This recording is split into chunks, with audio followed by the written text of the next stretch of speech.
Olá, voltamos com mais um vídeo da série Sonhos e Disciplina, tá? O tema de hoje é: e seu eu é conformista ou líder de si mesmo? Vamos falar um pouco disto, né? Continuar falando, né? Mas antes, eu quero agradecer por você estar nos acompanhando, dando esse suporte e também compartilhando, trazendo mais pessoas para esta programação, para esses vídeos assistir e também, né, se tornar membro do nosso canal, tá? Então, eu não posso deixar de falar a frase mágica: compartilhe, dê o seu like e teça o seu comentário.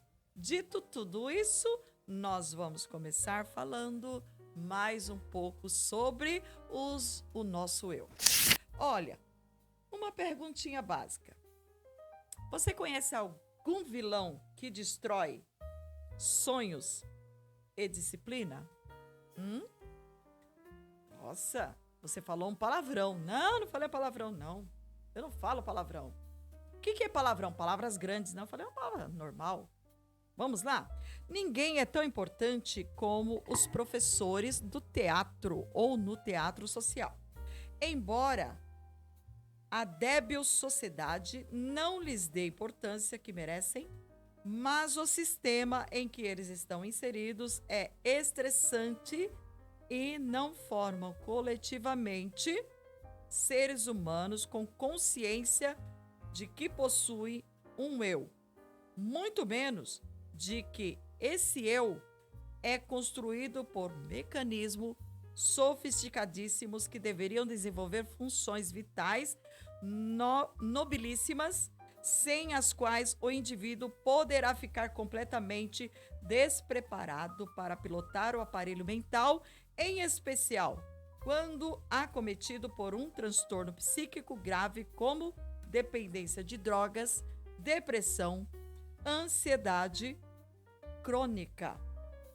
E, uma vez despreparado, será conduzido pela tempestade social e pelas crises psíquicas. Será um barco à deriva sem leme. Vamos fazer alguns comentários sobre isso? Ninguém é tão importante como professores no teatro social. Hoje nós podemos fazer um comparativo com os ensinos. Ensino fundamental, ensino médio, um ensino superior. Nós podemos fazer comparativos. O que está acontecendo hoje nas escolas?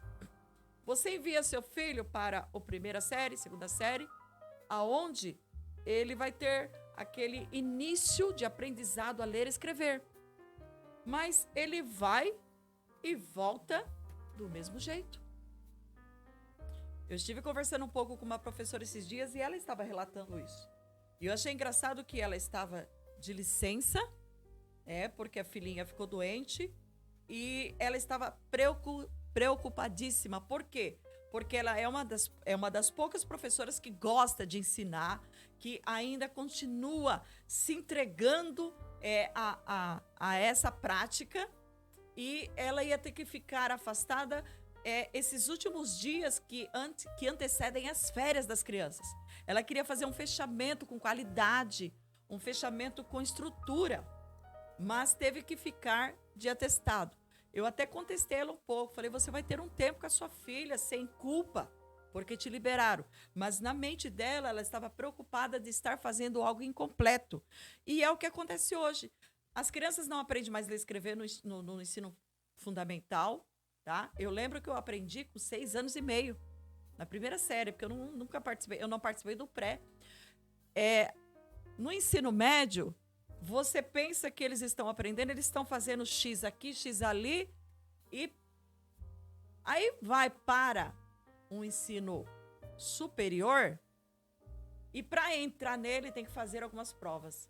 E sabe qual é a principal parte das provas? A redação. Mas o camarada não sabe ler, não sabe escrever. Como que ele vai fazer uma redação? Se ele não sabe ler e escrever, não sabe pensar, não sabe analisar? Pensa um pouco comigo. Qual é a importância de um ensinamento?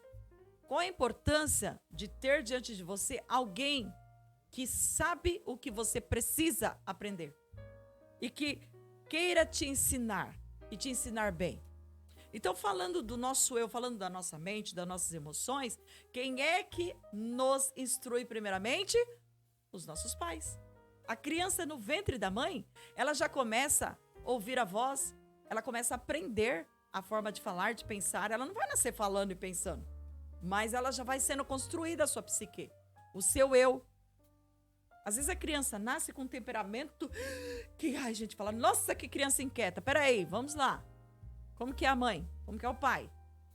E aqueles que é o segundo irmão, terceiro irmão, que já tem uma criança pentelha lá correndo e a gente gritando com a criança, se fazendo e acontecendo e vai registrando a memória do outro. É para pensar. Então nós precisamos entender que ninguém é tão importante como os professores no teatro social. Nós vivemos em sociedade e os principais professores são os nossos pais. E aí os nossos irmãos mais velhos que eu digo com mais idade. E depois nós vamos para a escola. E qual é o problema na escola? Estamos perdendo tempo com bullying, com a cor, com a raça, enfim, e um monte de outras coisas. Mas não focamos no aprendizado. E aí nos transformamos em pessoas com um eu desequilibrado. Porque a parte dos pais, beleza, ela vai até os 7 anos, a formação de caráter. Mas com 7 anos, a criança já passou metade dos anos numa escola. É para pensar. Analise bem, construa bem o seu próprio eu. Você tem a chance de estar sendo informado. E se você já é um ser humano grande, eu queria rever. Tem como rever. Procure aí ajuda que vai fazer com que você tenha um eu bem formado e não imaturo e mal formado como nós deixamos anotado aqui para dividir com vocês. Quer ver? Um eu mal formado terá grandes chances de ser imaturo, ainda que seja um gigante da ciência, sem brilho, ainda que seja socialmente aplaudido. Viverá de migalhas de prazer, ainda que tenha dinheiro para comprar o que bem deseja. Engessado, ainda que tenha grande potencial criativo. Olha, por mais inteligente que a pessoa seja, se ela não for conduzida com maestria, não vai funcionar. Precisamos de pessoas, precisamos de suporte. Pense isso comigo. O que seu eu faz com as turbulências emocionais?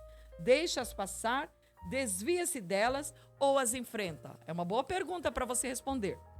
Se fôssemos pilotos de avião, a melhor conduta talvez fosse desviar-nos das formações densas de nuvens, mas como piloto mentais, essa seria a pior atitude, embora seja a comumente adotada. Em primeiro lugar, por que é impossível o eu fugir de si mesmo?